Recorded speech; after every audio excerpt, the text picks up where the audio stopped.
from the heart of Dubai, where tomorrow is being built today, to the world. Welcome to the CTO Show with Mehmet. Here, we redefine technology and reimagine possibilities. With Mehmet, delve into the riveting realms of AI, cybersecurity, and digital technology.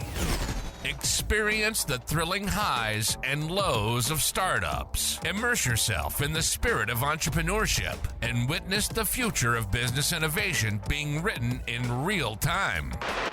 Now, without further ado, let's tune in and explore the future. Hello and welcome back to a new episode of the CTO Show with Mehmet. Today, I'm very pleased. Joining me from Perth, Australia, founder and CEO of Podyssey, Ahmad Saleem. Ahmad, thank you very much for being with me here today. I really appreciate the time. It's a bit late for you at the time of this recording. The way I love to do it is I keep it to my guests to introduce themselves. So a little bit more about you, your background, your journey, and what you're currently up to. So the floor is yours. Thanks, Mehmet. First of all, thanks for having me on the show. My background, I guess it's a little bit different than I guess most people that might have come on the show. I started my professional life as a geologist. I used to work for various mining companies and natural resources companies. During that role, I did quite a bit of stuff with technology, internal R&D projects and technology development. That led me to an obvious thing to go do a PhD in economics. Then I went to work for a private equity fund. Again, had quite a lot of involvement with technology startups at that time. And then now I'm the founder of my own technology startup after having played with other people's startups for a while, which is called Podyssey. We're building a search engine for podcasts. Nice.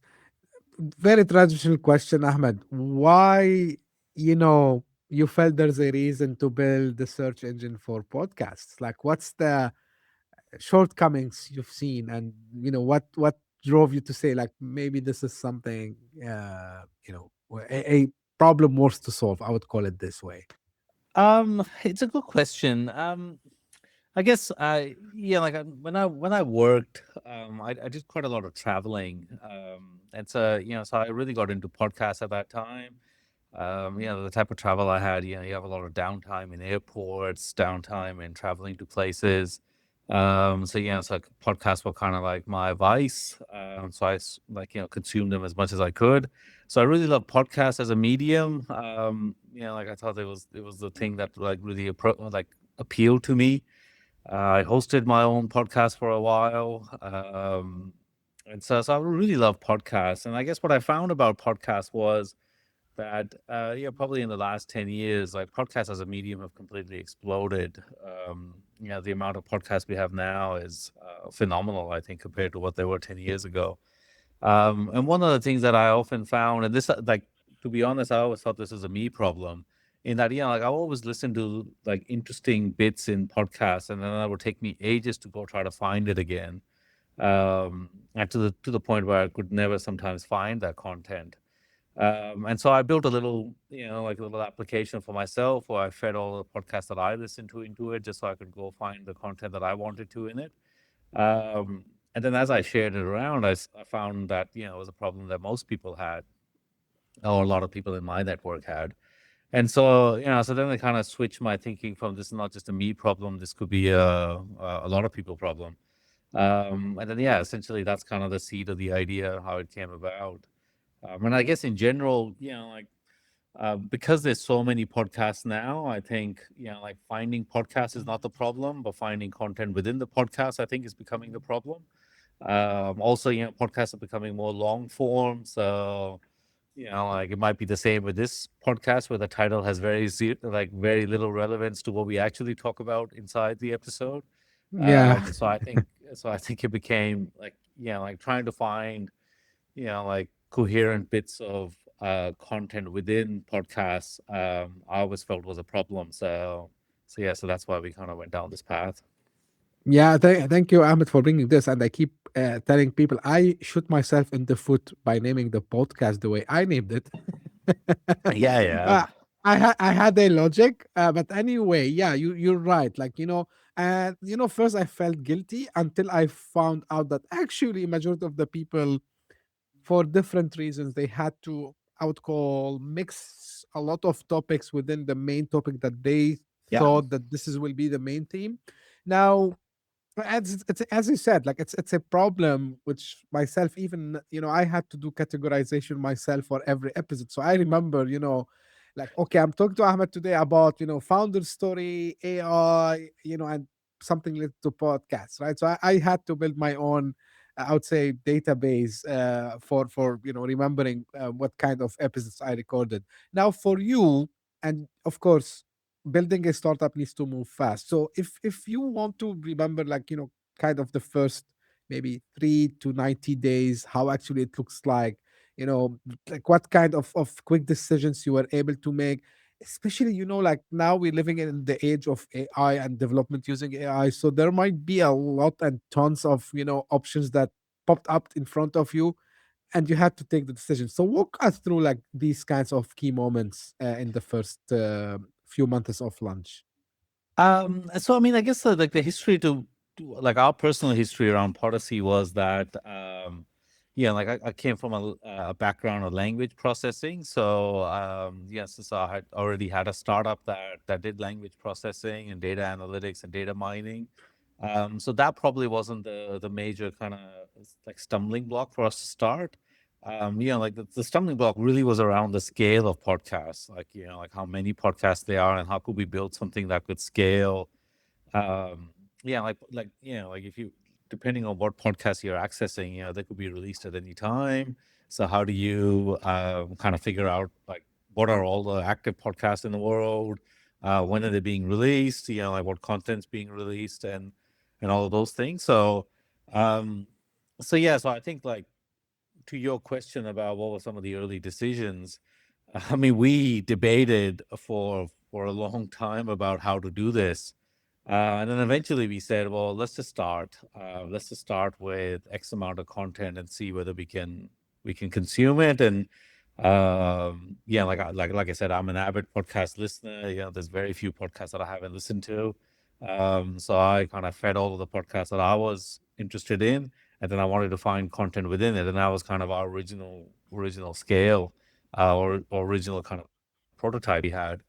Um, so yeah, so that was kind of, I guess, the start of it. And like I guess your question is really asking is like, like what were some of the stumbling blocks or daunting steps that we kind of face early on? And I like, the simple answer to that is everything is daunting, right? Like you have no idea about how you're going to navigate um, this kind of like dark space that you found yourself in. But I get, like that's the job, I guess, of a founder or CTO is, you take a problem which has no steps and then you slowly try to build all the steps out of that problem. Right. Now, I want to little bit deep dive without going into too much technicalities, Ahmed, around applying AI and NLP, natural language processing, to discovery problems. Now, we all use, tools which use AI, of course, to try to do the transcription, right? Hmm. And one of the challenge I saw myself, it's because, like, look, you live in Australia, you might have the Australian accent. I have a mixed accent because I'm Yeah. not a native English speaker, right? So I have a mix of an American slash also like British accent, kind of. Um, so does that make the challenge hardest, I would say, to get the transcript itself, understanding the context, which maybe someone was saying, like, how the accuracy works, in a world where we have like multiple accents, like maybe sometimes the quality of the audio is not working well. Trying to understand, your takes on this. Yeah, I mean, I think, I mean, like the short answer to that is, I think if you probably tried to do this 5 years ago, I think it would be impossible, because I just don't think like the audio to text and even the text processing was that good. But in the last couple of years, I think it's come a long way. Yeah, like accents and things like that. Yeah, they cause problems. Yeah, probably audio quality is probably the main issue. Um, yeah, like if someone doesn't record audio well, then it doesn't really matter what processing you do on it. Yeah, it's a bit of a car crash. Um, but the harder thing I think for us was really like understanding the context of the content in various geographies or languages. Like each language kind of has its own kind of contextual understanding, jargon, and things like that. And I think that was probably the more of the challenge that we faced. But there are ways around it. Like I think it's always a trade-off in accuracy versus, I guess, how much you can process. Like I guess those are all the judgment calls you have to make. Like what when you're building a product. Like how much do you want to blow your brains out trying to like get everything absolutely accurate versus trying to get something that's useful, but may not be, like 100% accurate in every instance. Right. So transcription is one part of the game, Ahmed, and there is the other part, which is, doing the discovery and me as a consumer to give me something useful. So where Mhm. the AI is adding value here, like, and if you share, what exactly Podyssey, can help me, for example, as a heavy podcast consumer in my discoveries. So if you can shed some light on this part also. Yeah, I mean, I guess the simplest way of explaining kind of what we wanted to build in Podyssey was the same as what I guess Spotify has done to music. Yeah, so Spotify has kind of changed the unit of sale of music from an album to a song. So you don't have to listen to the whole album. You can just find the song you like, and then their kind of algorithm in the back goes and finds all of the other songs that are somewhat similar, or slightly different, or slightly edge kind of edge similarities to the song that you like. And that's essentially what we're doing in Podyssey is that, like we don't think that you need to listen to the whole episode anymore. Like you can start your discovery from a topic or a part of a podcast that you like. And then you can find similar snippets or similar discussions in other podcasts or in other episodes as you kind of jump along. And so, like I guess, I mean, this is as a user, one of the problems that I found about the podcast was like trying to find new podcasts was like how do I find them? Um, the way podcasts are categorized are really around genres. So let's take let's take Joe Rogan's episode. Now, like what genre does his podcast fit into? Is it is it lifestyle? Is it sports? Because he talks about MMA. Is it politics? Like what? And so I generally think that the podcast categories as they're kind of set out on most podcast apps are, I think, pretty much useless or redundant. So either you get really niche podcast categories, or you get such general ones like business, which has like millions of podcasts in it, and so trying to find content becomes kind of hard. So I think that's kind of the challenge around discovery is like how do you find, like you have say 4 or 5 podcasts in your rotation, how do you add a sixth one? Mm, Like how do you go and discover like new podcasts? You either take a recommendation from a friend or you stumble upon it randomly, which is okay. But how do you find like a podcast that talks about like topics that you're interested in.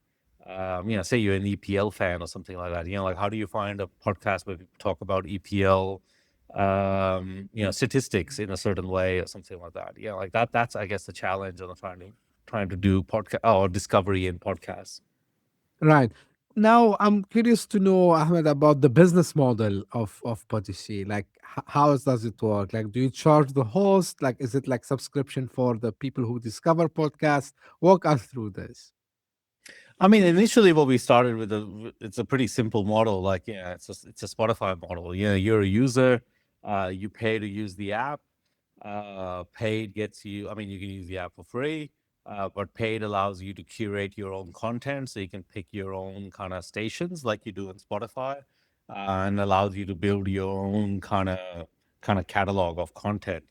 Um, but then there's like a whole bunch of other stuff that we found that we could commercialize along the way.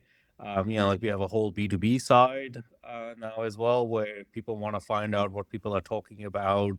like their brand or something that they put out, like a TV show coming out or something like that. So that's something that I mean, this all kind of happened by mistake in the fact that we went out to like marketing agencies to try to market our product, and they came back to us and said, actually, we want to use your product for something completely different. And then we happily kind of went down that path as well.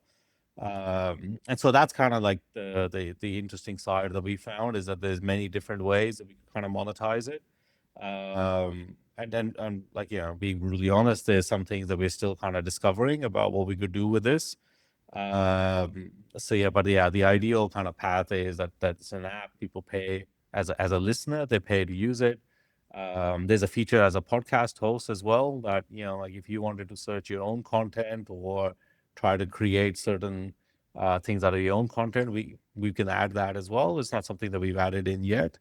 So it's I guess it's quite a rounded kind of offering.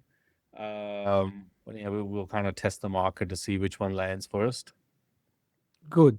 Now I gotta ask you about going back again to growing the offering, Ahmed, and something we I interviewed a lot of founders, CTOs, CEOs, like different executives, and you know the moment when you have the product market fit and then you want to take it to the next step to scale.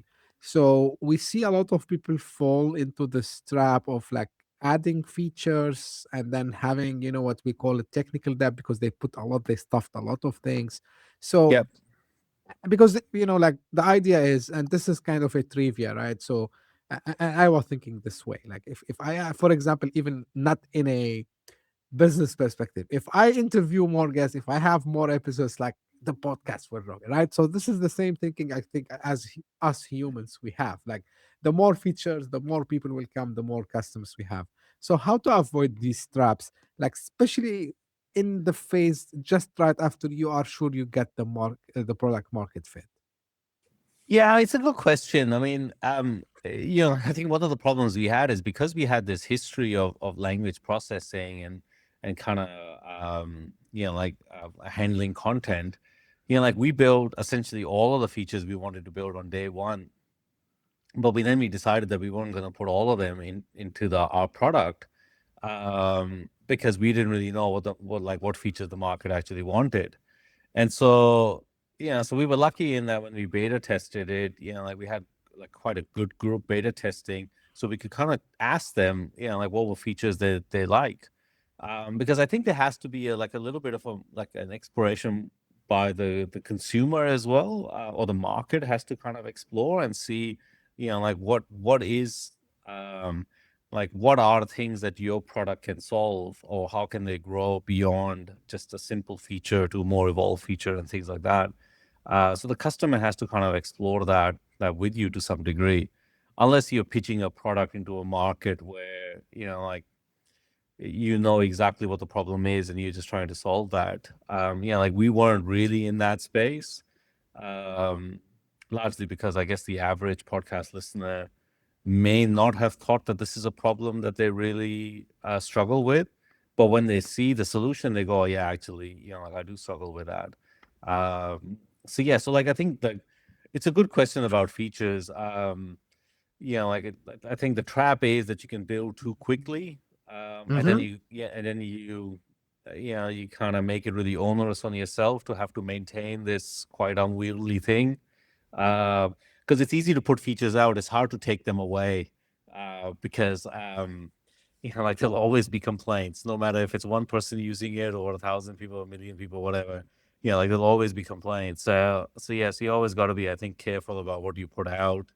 And then like however you want to test that to figure out that that's what your market wants. I think you should wait as long as possible to do that before you put things out. Right. Even I'm expert in B2B, not more than B2C. But again, yeah, we have this saying that once you put it there, you have to support it. Like if it is out, Yeah. if it is in the menu, you cannot say, hey, like yeah, but it's like just a because Yeah. Like on Thursdays, we don't make this dish. It's like, why not you? Like, what's the deal? Yeah. So yeah, I think that's exactly right. right. Now, regarding building, a team that can ship that fast, especially with the AI. So I gotta ask you a couple of questions here. So how a lean but effective technology team actually look like in practice, Ahmed? I think the key thing, I guess, for startups or even like small teams is I think you got to have clarity on vision and clarity in decision making. Like it doesn't really matter if you make wrong decisions, but like taking too long to make decisions is probably the worst thing you can do. Um, like startups are essentially a company with like large degrees of uncertainty or unequal information. Like you don't know. Like you hold a lot more information about your product than the customer does, or even the market does. And so you may be making decisions where you think it's with like perfect clarity, and the market might be receiving it with less than perfect clarity because they just don't understand your product or don't have the depth. Um, so I think the key things that I guess I've learned out of it is that, yeah, like I think you gotta, like everyone needs to have the same vision, like where they want to get to or what do you want to do. And then just the decision making process has to be quite clear, and fast. Like I said, mistakes are okay, but like decision making apathy is bad. Right. Now, regarding hiring the team, now, Ahmed, things changed a lot. Like, if I ask this question, maybe beginning of 2025, it's different than, and we are airing this in 2026, early 2026, although we're recording in December 2025. So the answer is different. If we go 1 year back, same thing. Yep. Now, but there must be kind of patterns or general, commonalities still in the kind of, let's say, the traits of the team members, like that you need to hire to move fast but at the same time maintain the quality, so what that would be? Yeah, I think that's a good question. I mean, I guess the thing that we targeted in Podyssey is, like I live in Perth, Australia. It's probably not the biggest community in like the AI or machine learning space. Like compared to like San Francisco or something like that. So one of the things I guess I targeted was that I wanted to find anyone anywhere in the world, and figure out a way of working with them. So I didn't really care whether they were based in Perth or not. So I guess the trait that I was looking for is that they could work independently. So we don't have to be in perfect contact all the time. We could discuss what things needed to happen, and they were kind of independent and self motivated enough to go and kind of do things. That may not be the same as if you had everyone sitting in the same room. And I understand that. So early on, we had plenty of people that came and joined our company, and they went, you know what, this is not for me. I would prefer to go sit in an office. I want to sit next to people. I want to be in constant touch with them. And I was like, that's impossible. You're based in Vancouver. I'm based in Perth. There's a 16-hour difference. Oh, Like our work days are going to overlap for maybe 2 or 3 hours at a time. So, the rest of the time you're going to have to think on your feet. So we cycled people through because of that. Um, and then I think I mean, from that's, I guess, the team building aspect. And then there's things like, like there's a certain type of people that are comfortable working in startups and other people that are probably not. And so I think, like you got to look for those traits, and are they comfortable with, like uncertain other outcomes? Um, are they okay with building something that's not perfect, which is also a malaise that often affects startups, that you just spend your time trying to perfect everything. Um, and I think, yeah, like, I guess from our team dynamic, the key things were that, like people needed to be able to work independently, be able to understand the task, like clearly in whatever calls that we did, remotely. I mean, yeah, like we did kind of start during the tail end of COVID. So I guess people were used to working remotely. So it made it slightly right. easier. But yeah, I think those are kind of the things that we looked for initially. Right. I gonna go back quickly to ask you about something related to AI. So everyone Mhm. is saying a- AI agents, agentic AI, whatever you want to call it, right? is going mainstream. So if I want to think about that in the context of long form content consumption, which is exactly what you try to help people into in discovering Yep. and summarizing. Do you see any role for AI agents in this field, Ahmed? And it's okay if no. Yeah. I mean, I think, yeah. Obviously, I think there will be a role that they will play. Um, yeah, like I think, I guess what my feeling right now is looking at like AI companies. Yeah, like AI agents seem to be tackling. Um, I guess more like routine tasks. That's what people seem to be kind of like focusing on, and more of that focus seems to be where there's a large amount of data that needs to be summarized or consumed, and then yeah, like kind of given a essentially a summary or some like list of actions that people can have. That seems to be like like travel or like I get this many marketing kind of influx of things. I want someone to summarize it and kind of give it to me in that sense. Um, I mean, the space that I've seen in podcasts around AI agents is more around helping you create content, like so you can kind of give it prompts and it helps you effectively be like an associate producer or something like that, and helps you kind of create content. Um, I mean, I haven't seen too many go into the space of trying to find content or trying to Mhm. handle like the context of conversation. And I think primarily the part of that would be in that I guess you could do it in a localized way, but we're trying to do the whole catalog of podcasts around the world, like irrespective of language, irrespective Mm. of which platform it's released in. So yeah, so we are kind of trying to aggregate all of this content into one place. And I'm not sure that's perfectly the role of AI agents in that sense. They seem to be a little bit more local agents. Um, but that's not to say that, like they couldn't do this. But yeah, I guess they haven't gone into this space yet. So it'll be interesting to see whether they go into that space or not. Right. I gotta shift to the founder story, Ahmed, a little bit with you. Like, you are a serial entrepreneur, and you had like nearly 20 ventures. So after so many ventures, how has your relationship with failure changed? I guess it's gotten easier because you fail so many times. But they like I guess I don't really look at startups as like like success or failure. I think they all come in at different times in your life to kind of teach you different lessons. Like I guess when I started, like I didn't really found any companies. I worked for many startups, and part of that was to kind of learn all of the things that go wrong in startups. Like I effectively learned from other people's mistakes. Um, and so I wouldn't call them failures. I mean, they weren't failures for me. They were quite successful because I learned lessons out of them. They might have been a failure to the founder because the company didn't go anywhere, or it struggled, or it got stuck wherever it got stuck.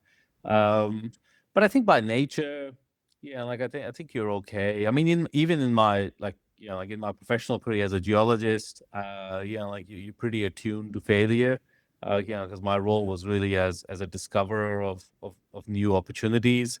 And not every opportunity comes off. So like it's maybe one in 1,000 that works out. So the other 999 bite the dust. So you're kind of okay with failure. I guess the part that like my relationship to failure has changed in the sense that I have more at stake as a founder when it fails. So it's like it's my name, or it's my idea, or it's my, I don't want to say reputation, but like essentially you're the flag bearer of what you're trying to put out. So when it fails,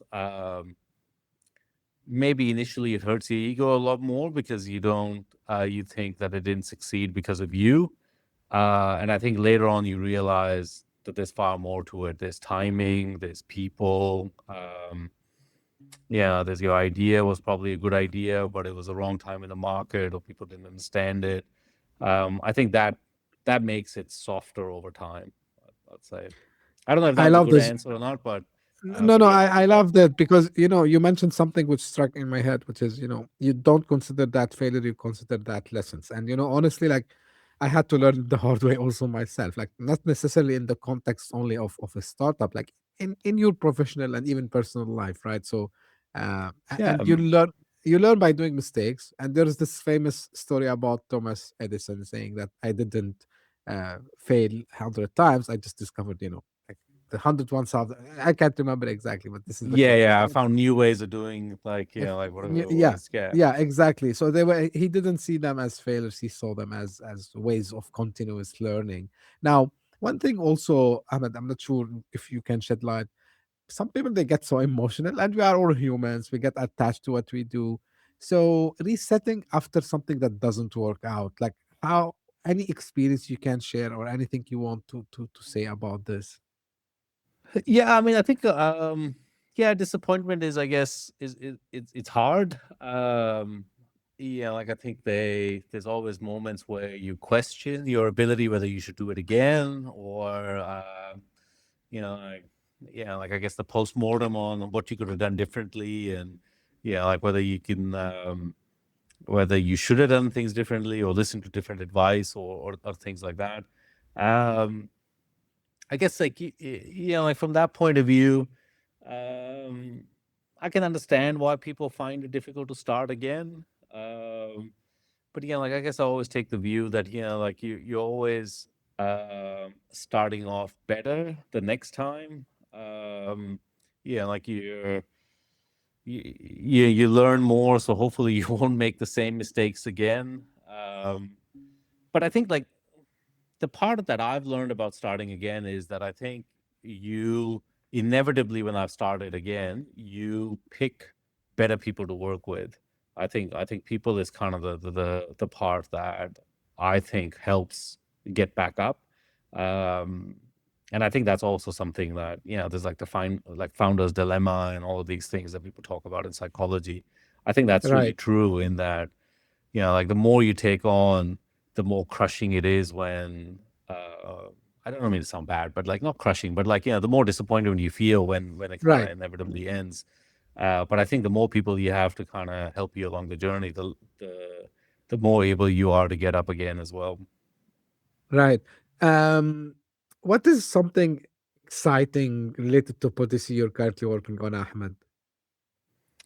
I mean, the one thing that we're trying to work on is, like I guess what I would love is that, like any podcast content gets put out in any language, anywhere in the world, on any platform. Like I don't have to go find the platform. I don't have to go find, like a transcript that I can read in English or any other language I know. Like I'd love to be able to consume content in various ways. And that's, I guess, what we are working on. Like, like that's why we kind of call ourselves the Google of podcasts, is because, like no matter where content comes out, you just go check it in one place and you have it. Um, and like historically, like the podcast industry has been very English dominated, but now I think there's, like there's some fantastic podcasts that are coming out in other languages in other parts of the world. Right. And yeah, like I'm kind of excited to see what type of content people create. Like it'd be interesting to see, like, like you're obviously producing content in a place where historically podcasts haven't been that strong, right? Like it's only recently that it's kind of taken off. It's like, yeah, so like, that's the part that I'm really excited about, is I feel like I'm exploring like new content now, rather than just like, like kind of old content from the um, you know, historically kind of podcasting areas like North America or Europe or things like that. The thing that I want to, and by the way, this is again for the sake of transparency. Uh, usually when I record with guests on the podcast, very rarely we had some interaction before, very rarely. So it's of course, you want to consider the compliment, consider it. But Ahmed, what you're doing actually for not only the podcasters and the podcast industry, there's one thing I always talk about, and people kept asking me like, why you do it? And the podcast is a For me, it's a passion project. It's not a business. It's not a Hmm. source of living in any way. And always I talk about this fact, like if someone, I don't know, randomly around the globe found out about the podcast and he or she listens or watch and they benefit, I feel happy. I feel like and I think what you're doing exactly complements this, right? Because it's just what you just mentioned, like it might be even in another language. And by making our voices as being able to be uh, available to people in other parts of the world, maybe they would be inspired. Maybe this conversation, someone will discover it, I don't know, maybe in China, I don't know, maybe in Indonesia. You never know. Hmm. And then they'll say, "Oh, look at Ahmed. He was a geologist, and then he had like multiple ventures, and then he's building this, and he has some resilience, you know." And this inspires someone, and this is exactly why I appreciate what you're doing, Ahmed, and all the efforts to make. uh, you call it like Google for podcasts. I call it like democratizing actually the knowledge that is within the podcast. Because as someone who ignored listening to podcasts for a long time when I was very much younger, I discovered how much I missed out, and I wish like I would have a solution similar to this. Anyway, Ahmed, as we're coming close to an end, any final words you want to share and where people can get in touch and learn more? Yeah, I mean, I appreciate your sentiment. I should respond to your comment. I Sure, think, please. I mean, one of the things that I've always found interesting about podcasts is um, that like when people write things, I always think like, people write what they do, but people talk about what they think.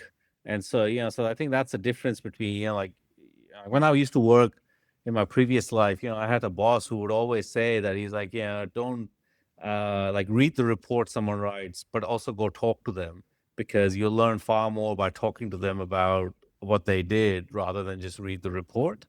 And I think that's what kind of podcasts are doing. I think like there's a certain amount of tacit knowledge that gets left in the conversation that nobody writes down, that very few people write down.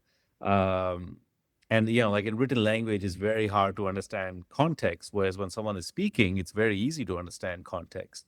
So, and I think that's why I've always liked this audio format, is because I think podcasts are like this thing where, like, you're almost like a voyeur. Like, you see two people having a conversation, and you can kind of listen to it and absorb all of the lessons without actually being part of it. So so you Right. kind of like almost by osmosis, you kind of learning lessons. So that's, I think, one aspect. But the other aspect is, I think it's just people say far more than they ever write or do anything. And I think it's like, it's a great like knowledge base that we've created, which I'm not sure we actually utilize it as well as we could, because we just don't have a way of kind of going through the full library of it. So yeah, so I appreciate your comment, and it's like, it's something that I feel that's quite important, because I think, like we're creating all this content, and like not all of it's useful, but a lot of it is useful, and so is we just need to figure out how people can access it. um, but yeah, like, so like how the people can get in touch, like, like I'm on LinkedIn. You can go to our website, contact us. I mean, I'd love to hear what other ideas people have as well, about what we're doing and what we could do. To your earlier question about if you want to annoy us with what features we should put on there, I'm happy to listen to them. Feel free to give feedback. Feedback's a gift. So so happy to take as Yes. much of it as we can. Great. And thank you, Ahmed, again for sharing, what you're doing and of course your story today with my audience, and hopefully through your platform with many more people also as well. So thank you very much for your time. And this is usually how I end my episodes. This is for the audience. If you just discovered us and maybe through Podyssey, thank you for passing by. I hope you enjoyed. If you did so, give me a favor, subscribe and share it with your friends and colleagues. And if you are one of the people who keep coming again and again, the loyal fans, the loyal followers, thank you very much. We are airing this in 2026, so Happy New Year again. Um, you did fantastic things for the show in 2025. We were ranking almost all the year. Every week, we were like traveling the world in one of the top 200 Apple podcast charts. So I'm hoping to see this continuation in 2026. If not, it's not big issue. as I said, I was telling Ahmed, and sincerely, really, when I say if one person find it beneficial, I feel happy. Like it doesn't have to be trending, but of course, that shows like more people are listening, which makes me also happy. So thank you very much for your time and your followership. And as I say, always stay tuned for a new episode very soon. Thank you. Bye bye. Hit that subscribe button, share the show with your tech-savvy friends and fellow entrepreneurs, and leave us a review on your favorite podcast app. Your support means the world to us.